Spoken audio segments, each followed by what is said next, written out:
Good morning, everyone, and thanks a lot, Mike, and congratulations on another successful conference here. It's a great turnout.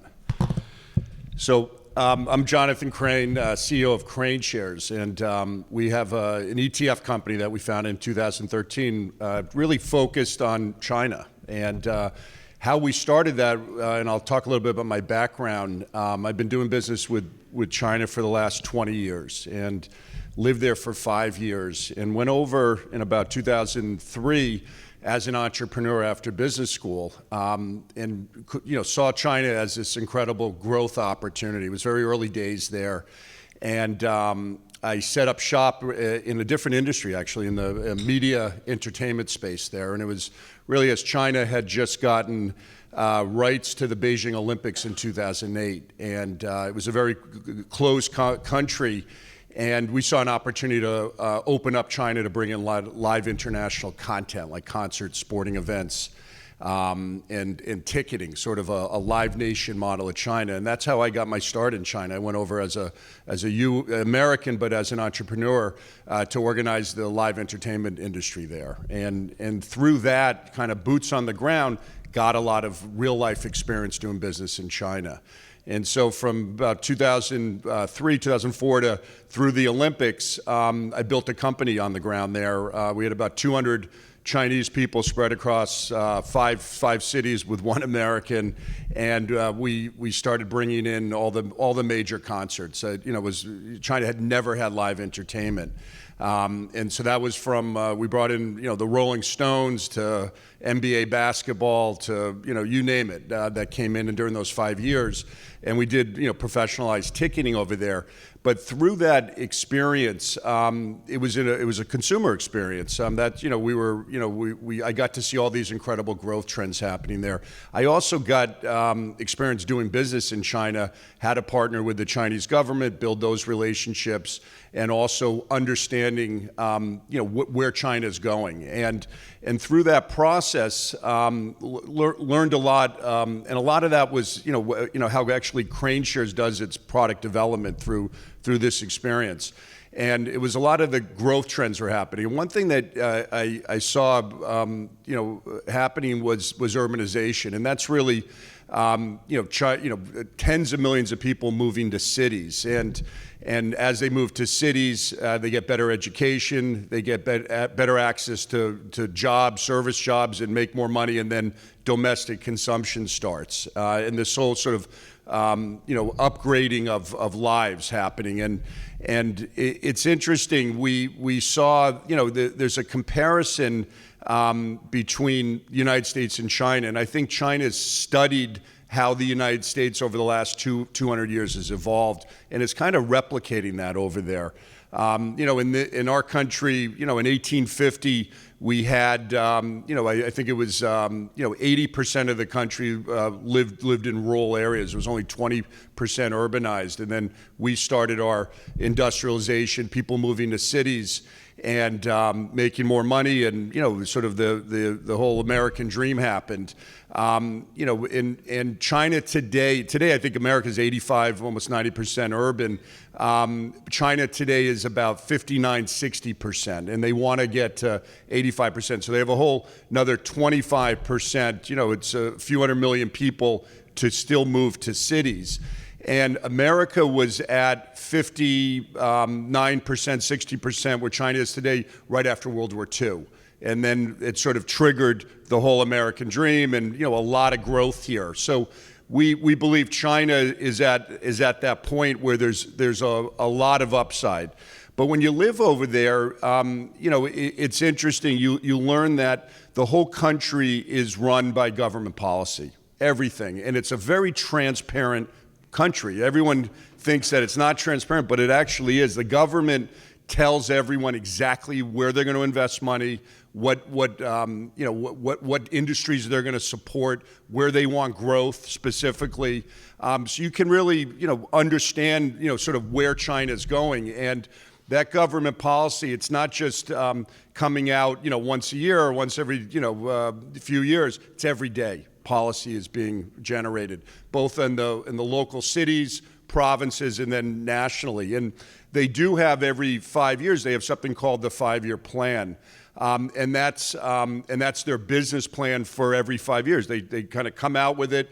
It's printed on the front cover of every newspaper. So 1.4 billion people know the 5-year plan and study it. In fact, I had friends of mine, I lived over there during one of these 5-year plans. I had friends of mine change their careers to the 5-year plan because the industry that they were in wasn't covered by that 5-year plan. So they said, I got to get out of that industry and move to an industry where I know the government's going to be investing hundreds of billions of dollars. So it's very transparent. And in fact, Kraneshares, a lot of the product that we create, especially our thematic product, comes out of those 5-year plans because we think it's smart to be co-investing with the Chinese government where they're putting their money in China. So you can, that's important too to understand. But it's really some of the key themes that come out of there are today in the 5-year plan is environment. Okay, China is with urbanization, all these people moving to cities, they have to create healthy environments. And because they've grown so much, there's pollution issues because of the growth. And they have to, clean that up. And so the environment, clean tech is ripe for strong growth. And a lot of that is policy driven. So today you see, you start reading in the papers about the electric vehicle market in China. And you have, the auto market in China is 25 million cars a year are sold there. It's the largest, most valuable auto market in the world. It's also the fastest growing electric vehicle market in the world. More than 50% of all global EV sales happen in China, and that's just going to keep increasing. So that 25 million cars a year sold is going to be 100% electric vehicles in the next 10 to 15 years, okay? So China is now taking leadership in EV, and why? Like how does that happen? It's because it's strong government policy. You have provinces in China that are now declaring that in 5 years you can't drive your car into the province unless it's electric. Okay, it's like government is pushing EV and environmental. China will become the leader at clean tech. It's already happening, and they take their carbon neutral and all of that very seriously. Even though industry keeps happening there's a big transition happening around clean tech. So, and so what do they do with, and I'll keep going on this auto example because it's happening across all their industries. If you have 25 million cars a year being sold and you're going all the way, you want 100% EV very quickly, you have to create a very strong supply chain. And they've done that. But when you have that many units being produced per year, with the advanced technology, you can bring your cost per unit down. And so now China is becoming one of the leading export nations for automobiles. In fact, they've exported the same number of cars this past year as Germany has. I mean, I don't even think people know that, but China EV is going across the world now. Because the technology's gotten to a very good level, but the cost per units are more reasonable than anywhere else in the world. So you'll see a lot more China EVs going across, exporting too. But really, where China's moved in the last, I'd call it 5 to 10 years strategically. When I first got there 20 years ago, it was the world's manufacturing place. I mean, and a lot of it was focused on low cost. Low quality type of goods, just mass goods. They don't want that anymore. And in fact, a lot of that business has moved to other countries in Asia.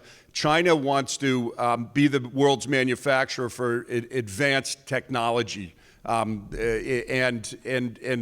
look at Shenzhen, where Tencent is headquartered. That's now becoming the technology capital of the world. Like that's the future, where a lot of countries will go to get their technology.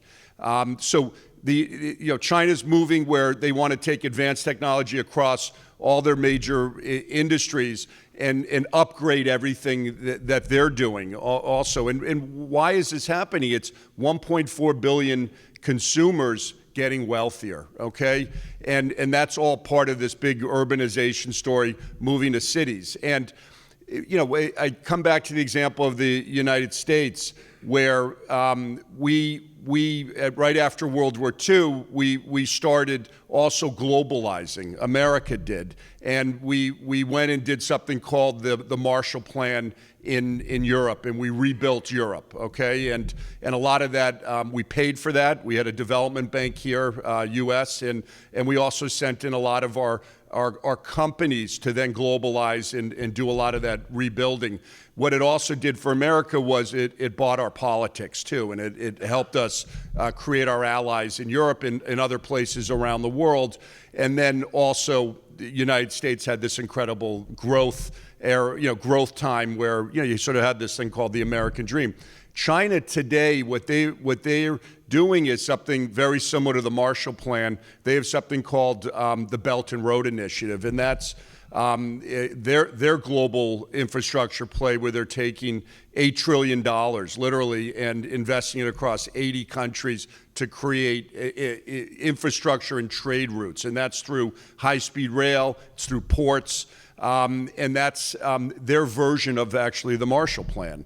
And why are they qualified to do that? Yes, they have the money and they have the development banks to do that, but they're qualified to do that because if you visit China today, you witness the world's best transportation infrastructure. And people are actually very surprised when they go to China and they see the high-speed rail network that has connected all the major cities with the best high-speed rail capability, I think, worldwide. They also have their roads and bridges are perfect. Their ports. They've proved, and also their 5G network. From a communication standpoint. So China's really proven out their own capability to do transportation-related infrastructure, and they're now exporting that capability worldwide.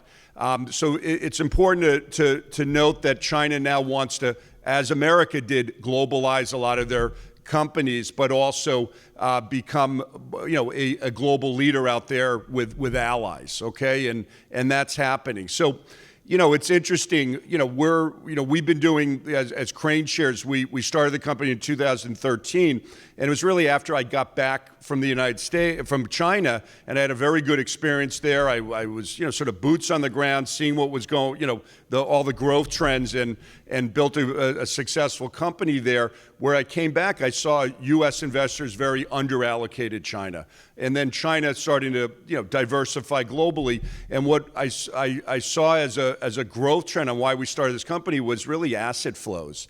We believe that asset flows around China will continue to increase dramatically. And that's really where Kraneshares today lists funds on the New York Stock Exchange, and also we have a UCITS platform in London, and it's helping global investors get access into the China market. And so, that flow will increase going forward. And when we started this company, I saw that the second largest equity market in the world, which is China, also the second largest bond market in the world, China, had never been included in global indexes like MSCI, FTSE. That didn't make sense to me, how you could have, and it will become the largest economy in the next 10 years. Why global investors didn't have that in their benchmarks. It just didn't make sense. And I knew that had to change, okay, just, for global allocators. So MSCI eventually in 2018 included China for the first time. So now, China, the second largest equity market in the world, has started going into global indexes. And that allocation, or that slice of global indexes, will start increasing now going forward. So global investors will have to own China just because it keeps increasing in the indexes, but it should, okay, because of what the opportunities that we believe China represents. So, it's interesting. We do this in the middle of a lot of U.S.-China tension. And I feel that the media, okay, sometimes does a disservice to U.S. investors specifically around China. There's a lot of negative press. And look, why is that happening? There's tension between the largest power in the world, the U.S., and then number two that's emerging. And you look at that relationship where the U.S. is over the last 5 years really trying to slow down China. How do we keep them in check and not allow them to grow as fast as their ambition? And we did that through tariffs. We're doing that through not allowing them to buy semiconductor chips from U.S. companies. We're trying to just whatever we can do to slow that down. That's a short-term strategy. It's not sustainable though. China today is as America. They have such demand in China for chips. We'll stay on that topic, and they love buying from Qualcomm, NVIDIA, Intel, but they're not allowed to buy the high-end chips anymore. So what the reaction is, China has to build their own industry now, and they weren't even focused on that, but today they're now in a rush to build their own chip industry. They can only supply currently 15% of the demand within China from China right now. So they have a long way to go. But I bring that up because there's always going to be, when we do something from an American standpoint, there's going to be reaction from China. And chips is going to become a very important situation. So we also see our allies in global countries playing both sides now. And so you have countries like France and Germany and Italy and others having to play both sides, where U.S. is their ally and partner for traditionally, but China offers 1.4 billion consumers. So every country has to get their country's access to that market. Also, China has probably the best balance sheet in the world right now. Lots of cash. In fact, they're the largest holders of U.S. Treasuries, over $1 trillion here, and they have a development bank, which we no longer have, where they're writing checks to expand globally, with financing of projects. So countries around the world, they're lining up to visit China today. The President Macron from France about 3 weeks ago went to China. America didn't want him to go, but he went, and he came out with over $100 billion of orders from French countries, from French companies. And so Germany's doing it, and others. So it's important to note that there's a shift going on in the world where China's emerging. And look, I'm an American. I love my country here, but we're in the middle of this because we believe China will offer important growth opportunity within portfolios. We really do, within a balanced portfolio. And so, the long-term China, I think the world believes in this 1.4 billion consumers, and the growth of that as that emerges. And also, China is trying to, I think President Xi is trying to also become a global leader. And Mike mentioned about how he was they settled the peace between Iran and Saudi Arabia. I think you'll also see China being very influential in settling down Russia and Ukraine. I think that happens this year, where they can actually be the one to be the peacemaker there. And I think that will also put Xi more on a world stage. But in terms of military and Taiwan and all of that, China doesn't use military to expand globally. I don't think they've used military to expand globally in 1,500 years. It's not part of their DNA. They don't look to their military to expand. They look to economics. It's all about economics in China. It's all about business. So you read a lot about the fear of Taiwan and China wanting to take over Taiwan through military. I think there's literally a 0% chance that happens. It's just not what China does, and they're using military. I think China does want Taiwan, and I think the way they could have that happen is through economics.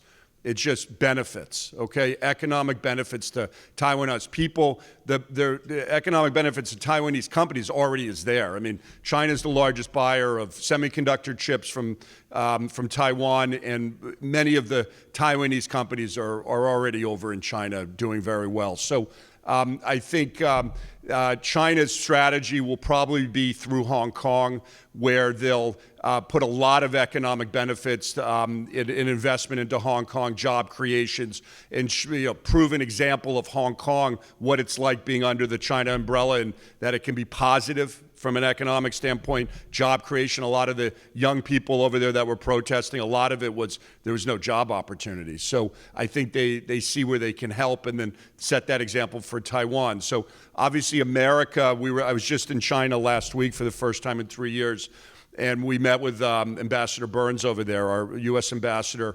And it's the relationship is difficult now, and and you read about it every day. But we have a responsibility, I think, between U.S. and China. I really believe in that relationship. It doesn't have to be perfect, but at least it has to be stable, because the more stable that relationship, I think, the more peace can happen in the world, and also, the markets can be more stable. All of that. It's only positive if these two countries, have more diplomacy. And what I saw when I was over there is that, U.S. Officials are not traveling to China right now, and they should be more. China's starting to travel here because the zero COVID is over with. There's Ambassador Burns is trying to create more diplomacy over there and doing a good job. But again, the U.S. focuses a lot on military, where I see China focusing more on economics. And I think we're just going to have to compete going forward. And look, the U.S. is the leader in technology and in medicine and education and all of that. We have huge advantages here. But China has ambitions, and a lot of it is it's in investable themes, actually. You look at this whole urbanization theme. China has sort of a model for these new cities. They have to keep building new cities to house all these to new populations that are arriving in the cities, and they have really four pillars there. One is to have very good hospitals in medicine. A second is universities. They're very focused on education. A third is infrastructure. Have the best infrastructure, transportation related, 5G in the cities. And then the fourth is environment. Create healthy environments, culture, entertainment, parks, all of that, so people can enjoy life and leisure. And they're taking those models, that model across China. We believe in investing, kind of getting back to ETFs here, that there's a lot of thematic opportunities in China for growth across healthcare, across the consumer, and environment. And the other thing to mention is, the U.S.-China has tension, but trade keeps increasing between U.S. and China. Like, it's really interesting. Every year there's more trade, okay? And if you look at the S&P 500 companies, most of the growth of those companies actually is coming from China, the revenue growth of those companies. So our companies need China or want China, okay? They're expanding in China. So it's an interesting dynamic there. You also have China's the fastest growing asset management and wealth management market in the world. All the major institutions, Morgan Stanley, Goldman, JP, everybody's racing into China to set up as that, as the wealth market and asset management market grows. So, you read in the newspapers all this tension, but companies are very focused on China and need to be there. I mean, that's the growth. So, that's something to also keep in mind. The ETF market in China has actually grown a lot in the last few years. There's I'd say 6, 7 years ago, it was all about mutual funds over there. It was sort of like, what is an ETF time period? Now there's over 5,000 ETF products listed in Shanghai, in Shenzhen. So the ETF wrapper is growing. Also, wealth management, it's interesting. It was the last 10 years has been very brokerage oriented. It's kind of like America maybe in the 80s and 90s, but now it's shifting to financial planning. Okay, it's just starting. Where fee-based, wealth management, and how do we do long-term outcomes? So just to give you a sense for where that wealth market is. But we're so. Anyhow, hopefully I kind of talked in many different directions here, but hopefully this was helpful, and maybe I'll answer a few questions. Please. I wonder what you think about population decline in China, because I understand we're reading a lot about how they can reverse their population decline and what that is going to do for their Yeah, so there's been the elderly is becoming a bigger population in China.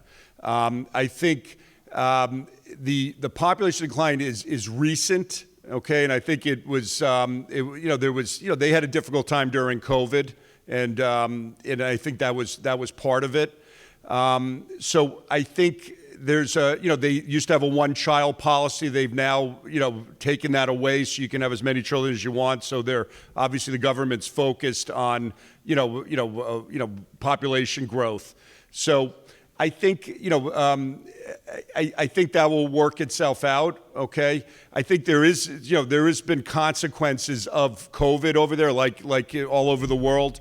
One is that you read about is the unemployment rate of 18 to 24-year-olds. So as you're coming out of college, that rate is probably about 20% now. That needs to come down. And I think a lot of it was that China was shut down for quarters last year and no one was hiring. So they have to cycle out of that. But I think the population, is there is a worry that the population is getting older, and what are they going to do, in terms of newborns? So I think they're focused on that. Yeah.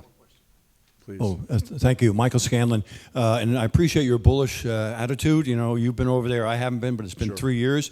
Didn't they take some sort of bumpy steps the last couple of years with the pandemic and the close down and things like that, besides the senior government now watching over everyone that's in there that's an American, non-Chinese? And so I like your bullish attitude. I need to pay attention sometimes more, but I'm also skeptical. Yep.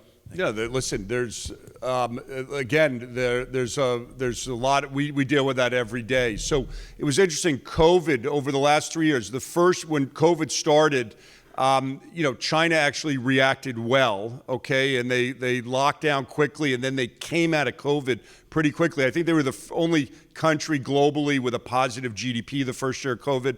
The second year of COVID, I think they had 8% GDP. I mean, they were all back to work. It was really this last year where COVID spread, and they took this zero COVID approach, where they just shut down cities, and you had to stay inside. It was dramatic, and it caused it was difficult for the population over there. So and part of that was Xi was getting his third term in October, and I think they took the approach, just kind of lock it down, hold on tight, and get the third term, and then open up. And in December, they really opened up, and kind of everyone got COVID like they did here when we opened up. And I was just over there. I didn't see one mask. I mean, it's it's pretty open right now. So that's one side of it. I think they're coming out of it, but we came out of it faster now on the back end, and we're really coming. They're going to take a few more months. I think the second half of this year, you'll see much more positive results and positive market results for China. They just had this first half has been coming out of COVID and getting to 100%. Okay. Good. No, thank you. Thank you.